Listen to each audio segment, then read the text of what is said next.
ఒక వ్యక్తి రైలు కంటే వేగంగా నడుస్తున్నాడు. ఎందుకంటే ఈ రైలు కేవలం గంటకు 9 కిలోమీటర్ల వేగంతో మాత్రమే ప్రయాణిస్తుంది.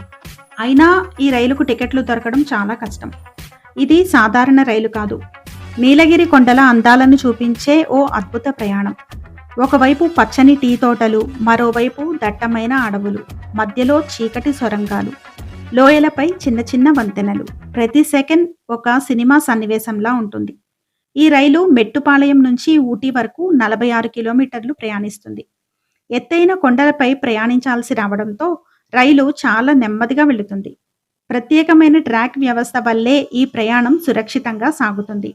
అందుకే ఈ ప్రయాణాన్ని జీవితంలో ఒక్కసారైనా అనుభవించాలని అందరూ కోరుకుంటారు. అంతేకాకుండా ఈ రైలు యునెస్కో గుర్తింపు కూడా పొందింది. ఈ ప్రయాణం మీరు ఎప్పుడైనా చేశారా? చేసుంటే కామెంట్ చేయండి. Thanks for watching.